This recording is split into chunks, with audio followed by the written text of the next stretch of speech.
Selamat siang, nama saya Dr. Yosef Purwoko. Saya dosen di Fakultas Kedokteran Universitas Diponegoro. Kali ini kita akan belajar bagaimana melakukan pemeriksaan paru yang normal. Nanti kita bagi ada 4 pemeriksaan. Yang pertama adalah inspeksi, yang kedua adalah palpasi, yang ketiga perkusi, dan yang keempat adalah auskultasi. Bagian pertama, kita menggunakan indera penglihatan kita, yang nanti akan kita praktikumkan. Palpasi kita menggunakan telapak tangan dan ujung-ujung jari tangan kita. Kemudian perkusi, kita menggunakan ujung jari kita untuk melakukan ketukan pada dinding dada. Dan yang keempat adalah pemeriksaan auskultasi dengan menggunakan stetoskop. Saya akan menjelaskan sedikit bagaimana pemasangan stetoskop. Tentunya stetoskop ini harus fungsional, yang terdiri dari ear tip. Ini adalah bagian dari ear tip yang kita sesuaikan dengan canalis auricularis externus. Sehingga kalau kita lihat secara visual, posisinya seperti ini. Mengarahkan ke depan dan agak sedikit ke bawah. Jadi ini disesuaikan supaya hasil dari auskultasi kita itu bagus. Yang berikutnya adalah kita menggunakan membran dari kepala stetoskop ini yang nanti diletakkan pada tempat-tempat yang nanti kita akan praktekkan. Demikian kira-kira apa yang akan kita pelajari pada pemeriksaan paru normal. Pada tahap pertama, kita akan melakukan pemeriksaan inspeksi yang pada saat pendahuluan tadi, kita akan menggunakan indera penglihatan kita untuk melihat dinding toraks pada pasien. Selamat siang Pak Adi.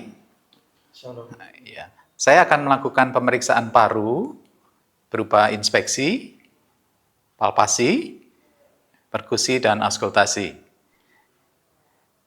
Inspeksi adalah melihat dinding dada Bapak, kemudian palpasi dengan meraba dengan telapak tangan saya, kemudian perkusi dengan mengetuk pada dinding dada Bapak, kemudian auskultasi dengan mendengarkan suara paru.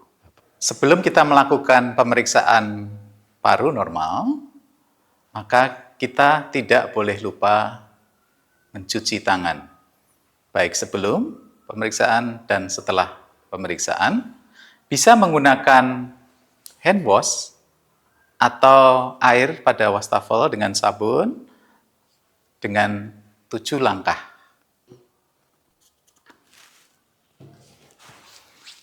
Telapak tangan kita ratakan, hand wash. Sela-sela jari kita bersihkan. Kemudian dikaitkan antara kedua tangan kita. Kemudian bersihkan jempol jari. Dan yang terakhir, ujung jari. Pada pemeriksaan inspeksi, saya akan melihat bentuk dari rongga dada. Kemudian, Pak Adi, tolong bernafas normal. Saya menilai simetrisitas dari dinding dada. Bernafas biasa, Pak Adi. Tidak ada tanda-tanda retraksi. Kemudian, ini saya meraba. Kita akan melihat di sini ada bekas luka yang menyembuh yang kita sebut sikatrik. Kemudian nafas, Mas. Iya. Tidak ada gangguan dari pola nafasnya. Pada pemeriksaan palpasi, kita menggunakan ujung jari dan telapak tangan kita. Yang pertama, kita melihat apakah pada dinding dada ini terdapat kekakuan, Yang kedua, kita menilai apakah terdapat abnormalitas pada dinding dada. Yang ketiga, kita menilai ekspansi dari dinding dada dengan meminta pasien untuk bernafas panjang. Tarik nafas. Tarik nafas. Iya. Kemudian yang terakhir adalah memeriksa taktil fremitus dengan meminta pasien menyebutkan angka 99. Sebutkan angka 99. 99, 99, 99, 99. Iya. Pemeriksaan ketiga adalah pemeriksaan perkusi dengan menggunakan kedua jari-jari kita. Kita akan melakukan ketukan pada spasium interkostal yang dilakukan kiri dan kanan pada 7 tempat lokasi. Pemeriksaan keempat pada pemeriksaan paru normal, kita menggunakan alat berupa stetoskop. Ini adalah ear tip yang kita letakkan sesuai arah liang telinga kita. Kemudian kita gunakan membran untuk diletakkan pada dinding toraks pasien kita. Pertama, kita akan melakukan pemeriksaan dari atas. Nafas.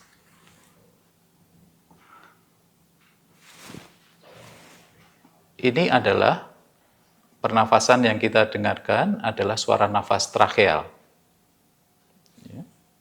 Kemudian kita lakukan pemeriksaan selanjutnya dengan membandingkan nafas yang sisi kanan dan sisi kiri.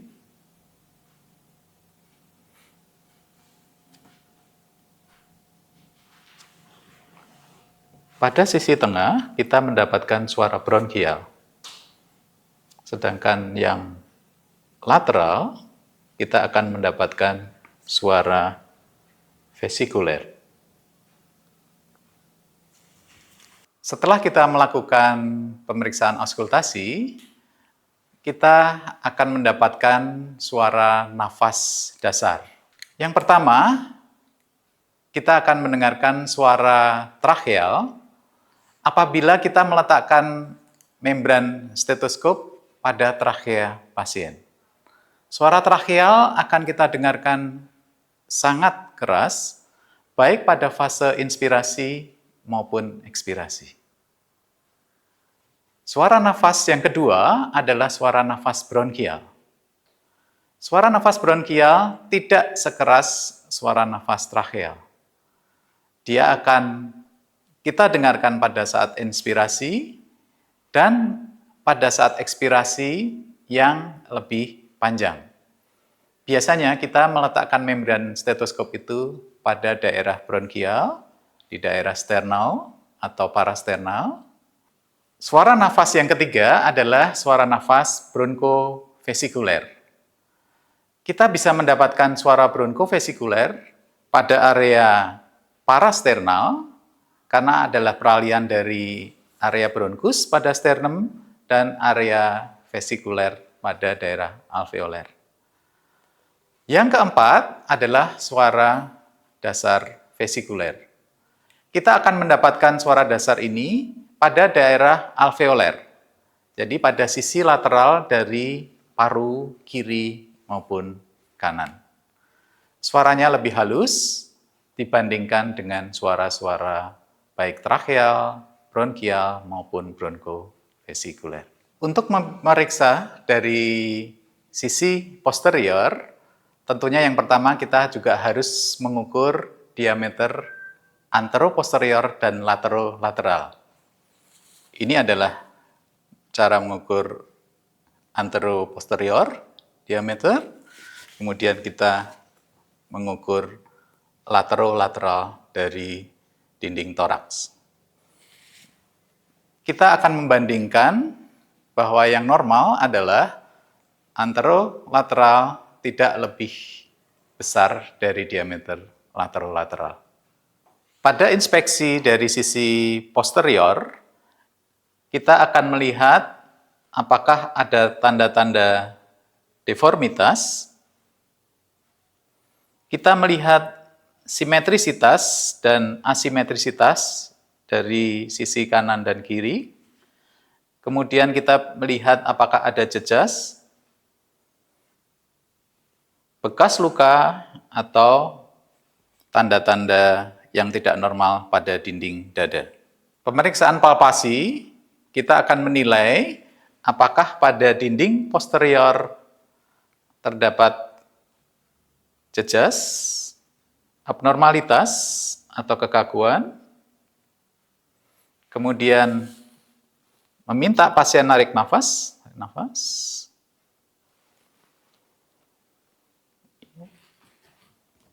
Ini simetrik.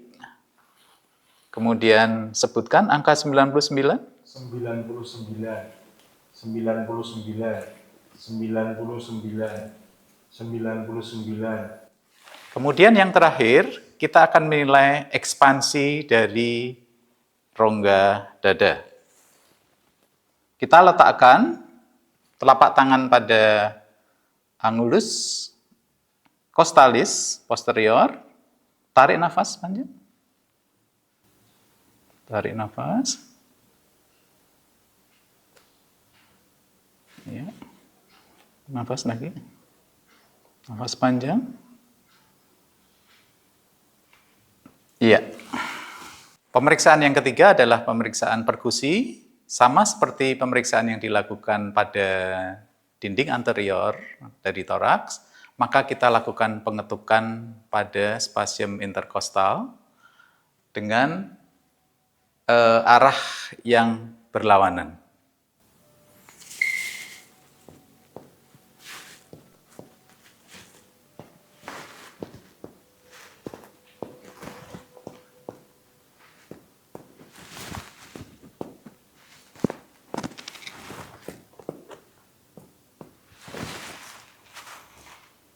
Pada pemeriksaan sisi posterior, jangan lupa kita menilai ekspansi pada keadaan inspirasi dan ekspirasi. Kemudian kita lakukan pemeriksaan perkusi. Kemudian kita akan mendengarkan suara sonor dan redup. Kemudian kita beri tanda, kemudian kita ukur ekspansinya berapa senti. Normalnya adalah sekitar 4-5 cm. Kita akan lakukan perkusi dari superior ke kaudal. Kita akan menemukan suara sonor ke redup.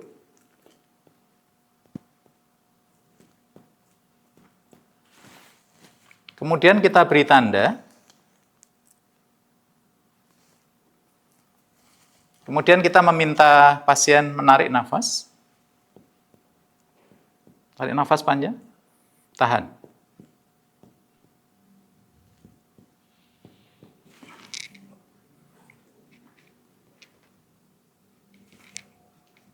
Kemudian kita ukur dengan menggunakan alat ukur.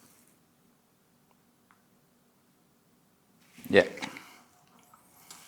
Demikian juga kita lakukan pada sisi sebelahnya. Sonor, redup,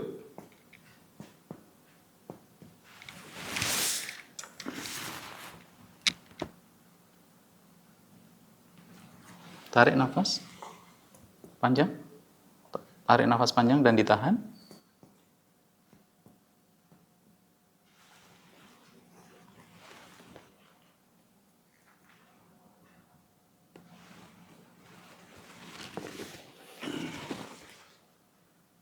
Sekitar 4 cm. Pemeriksaan auskultasi pada dinding posterior sama dengan posisi kita melakukan perkusi. Dengan menggunakan stetoskop, kita akan meletakkan membran auskultasi stetoskop pada tempat-tempat seperti kita meletakkan jari kita untuk perkusi.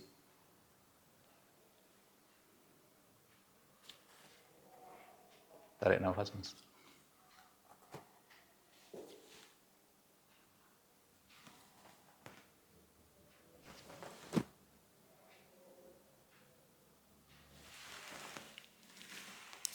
Demikian pembelajaran tentang pemeriksaan paru yang normal, yang nanti bisa digunakan sebagai dasar pemeriksaan-pemeriksaan klinik pada pasien-pasien kita di ruangan pemeriksaan.